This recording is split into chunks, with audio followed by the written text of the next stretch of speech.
মাধ্যমিক ফাইনাল পরীক্ষা হতে আর বেশি সময় নেই, তাই শেষ মুহূর্তে তোমাদের জন্য আমি একটি আকর্ষণীয় ভিডিও নিয়ে এসেছি। আজকের আলোচনার মূল বিষয় সংলাপ। আমি 3 থেকে 4টি দেব, এর মধ্য থেকেই তোমরা কমন পেয়ে যাবে এবং সাথে কিভাবে সংলাপ লিখতে হয়, অর্থাৎ সংলাপ লিখতে গেলে কি কি পন্থা অবলম্বন করতে হয় সে কৌশলটি তোমাদের সামনে উপস্থাপন করব। ধরো তুমি যদি কমন না পাও তাহলে কিভাবে সংলাপ লিখতে হয় সেই পন্থাটাও তোমাদের সামনে আমি উপস্থাপন করব। তো ভিডিওটি তোমরা প্রথম থেকে শেষ পর্যন্ত দেখো, কেউ মিস করো না, মিস করলে তোমরাও কি মিস পড়ে যাবে। তো চলো আমরা শুরু করি। তো দেখো এই সংলাপটা কি, প্রথমে আমাদের অবশ্যই জেনে নেওয়া প্রয়োজন। পারস্পরিক দেখো কথাবার্তা বা আলাপ, যে আলোচনা তার নামই সংলাপ, এটাকে আমরা ডায়ালগ বলি। সংলাপ দেখবে এটা দুই বন্ধুর মধ্যে সংলাপ আসতে পারে, বা শিক্ষক ছাত্রের মধ্যেও সংলাপ কিন্তু আসতে পারে, বিভিন্নভাবে কি আসে। তো দেখো আমি প্রথমে দেখব সংলাপ কিভাবে লিখতে গেলে সংলাপ কিভাবে লেখা হয় বা কি কি পন্থা অবলম্বন করতে হয় সেইগুলো সম্পর্কে দুই এক কথা বলবো।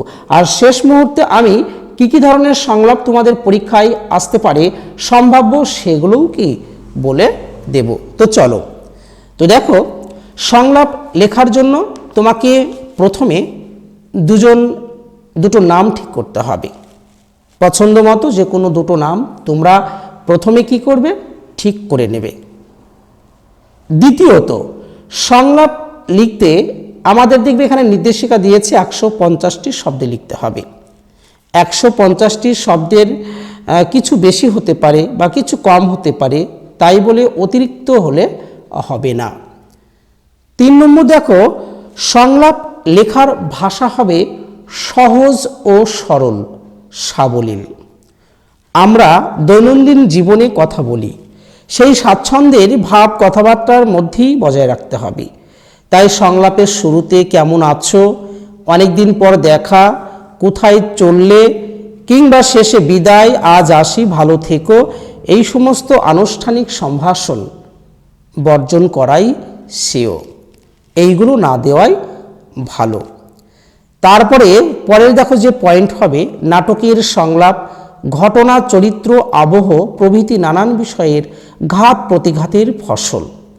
কিন্তু বিষয়কেন্দ্রিক সাধারণ সংলাপ কোনো একটি বিষয়কে ঘিরে দুই ব্যক্তির ভাবনার তাৎক্ষণিক আদান প্রদান প্রকাশ করে থাকে।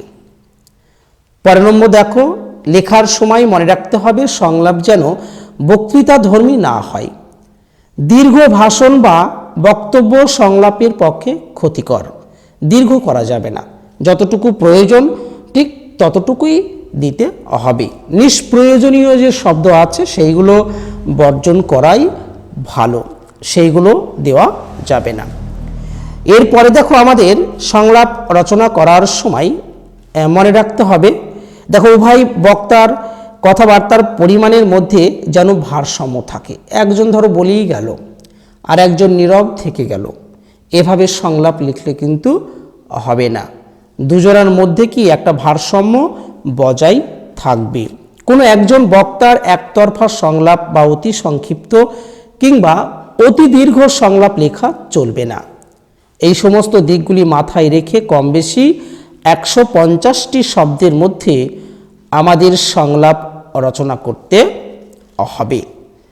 তাহলে দেখো জানলাম যে একটা সংলাপ যদি আসে, ধরো যেগুলো তুমি পড়ে গেলে সেখান থেকে তুমি পেলে না, তাহলে আমি যে যে পন্থাগুলো তোমাকে বললাম বা তোমাদের বললাম সেইগুলোর দিকে একটু নজর দিতে হবে। তো চলো কথা না বাড়িয়ে সম্ভাব্য কি কি ধরনের সংলাপ আমাদের 2025 শিক্ষাবর্ষে আসতে চলেছে সেটা নিয়েই কি আলোচনা করি বা আলোকপাত করি। তো চলো দেখি, আমি কয়েকটি সংলাপ তোমাদের বলে দেব, এইগুলোই তোমরা কি রীতিমতো প্র্যাকটিস করো। 1 নম্বর দেখো যেটি রয়েছে ফেসবুকের ভালো মন্দ, বা এটা অন্যভাবে ঘুরিয়ে আসতে পারে সোশ্যাল মিডিয়া। এটা মাদ্রাসা প্লাস স্কুল বোর্ড উভয়ের ক্ষেত্রেই প্রযোজ্য।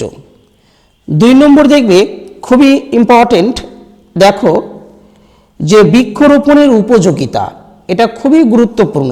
বৃক্ষরোপণের কি বললাম উপযোগিতা, এই প্রশ্নটি আসতে পারে অন্যভাবে। বেআইনিভাবে গাছ কাটার বিষয়ে একটা সংলাপ রচনা, বা এটা অন্যভাবে আসতে পারে রাস্তা চওড়া করার বা বৃক্ষ নিধন কতটা যুক্তিযুক্ত, রাস্তা চওড়া করাই বৃক্ষ নিধন কতটা যুক্তিযুক্ত, এ বিষয়ে 2 বন্ধুর মধ্যে কাল্পনিক সংলাপ রচনা করো। 3 নম্বর খুবই গুরুত্বপূর্ণ সংলাপ, এটা নারীর স্বাধীনতা বিষয়ে 2 বন্ধুর মধ্যে সংলাপ। এটা খুব ইম্পর্টেন্ট, এটা 2017 সালে এসেছিল। তারপরে দেখো রয়েছে ছাত্র শিক্ষকের সম্পর্ক কেমন হওয়া উচিত, এই বিষয়ে 2 বন্ধুর মধ্যে কাল্পনিক সংলাপ রচনা করো। আরেকটি দেখে রাখবে, এটা খুবই গুরুত্বপূর্ণ, মাধ্যমিকের পর কি বিষয় নিয়ে পড়বে, 2 বন্ধুর মধ্যে সংলাপ রচনা করো। তারপরে দেখবে এটাও খুবই ভালো প্রশ্ন, এবার আমাদের দেখবে সেমিস্টার সিস্টেম হয়ে গেল 5 to 8 পর্যন্ত। এখানে পাস ফেল যে ব্যাপারটা এখানে কিন্তু এসেছে, এই বিষয়ে কিন্তু সংলাপ আমাদের দিতে পারে, পরীক্ষায় পাস ফেল থাকা উচিত কিনা। 2 বন্ধুর মধ্যে একটি সংলাপ কি রচনা করো। তারপরে দেখো রয়েছে রক্তদান শিবির, এটা এসেছিল রক্তদানের উপযোগিতা, এটা মাদ্রাসা বোর্ডে এসেছিল 2024 সালে। মাদ্রাসা বোর্ডের শিক্ষার্থী বন্ধুদের জন্য এটি কিন্তু গুরুত্বপূর্ণ নয়, স্কুল বোর্ড শিক্ষার্থী বন্ধুর জন্য এটি খুবই গুরুত্বপূর্ণ, রক্তদান খুবই ইম্পর্টেন্ট। তারপর দেখা হচ্ছে নারীর সুরক্ষা ও নিরাপত্তা বিষয়ে 2 বন্ধুর মধ্যে সংলাপ, খুব ইম্পর্টেন্ট, খুবই গুরুত্বপূর্ণ। তারপর দেখো রয়েছে প্লাস্টিক ব্যবহারের কুফল নিয়ে 2 বন্ধুর মধ্যে সংলাপ, প্লাস্টিক ব্যবহারের কুফল নিয়ে 2 বন্ধুর মধ্যে সংলাপ, এটাও কিন্তু খুবই ভালো প্রশ্ন। তারপরে আরেকটি দেখে রাখবে যে দ্রব্যমূল্য বৃদ্ধি নিয়ে, এই টার্মগুলো থেকে থাকতে পারে। তারপরে থাকতে পারে ছাত্র জীবনের অনুশাসনের প্রয়োজনীয়তা, বা এটা অন্যভাবে ঘুরে আসতে পারে ছাত্র জীবনের দায়িত্ব কর্তব্য, বা ছাত্র জীবনের নিয়ম শৃঙ্খলাবর্তিতা, এটা থেকেও কিন্তু প্রশ্ন থাকতে পারে। তারপর দেখো মোবাইলের ভালো মন্দ, এটা 2024 স্কুল বোর্ডে এসেছিল। অতএব মাধ্যমিক মাদ্রাসা শিক্ষার্থী বন্ধু যারা রয়েছে তারা এটা ভালো করে দেখে রাখবে, মোবাইলের ভালো মন্দ খুবই ইম্পর্টেন্ট। তারপরে কম্পিউটার শিক্ষার প্রয়োজন, এটাও কিন্তু ভালো, আধুনিক আমাদের এই যুগে এইটা কম্পিউটারটা অবশ্যই এটা গুরুত্বপূর্ণ, তবে এই কম্পিউটার থেকেও কিন্তু দিতে পারে। তারপরে আজকের সম্ভবত অন্তিম পর্যায়ে দেখো আমরা উপস্থিত, 8ম শ্রেণী পর্যন্ত পাস ফেল তুলে দেওয়া একটি সঠিক সিদ্ধান্ত, এ বিষয়ে কিন্তু এই টার্ম থেকেও থাকতে পারে। আরেকটি হালকা করে দেখে রাখবে যে সাহিত্য পাঠ, এই সাহিত্য পাঠের যে প্রয়োজনীয়তা, এটা থেকেও কিন্তু থাকতে পারে। আর দেখে রাখবে জল অপচয় ও সংরক্ষণ।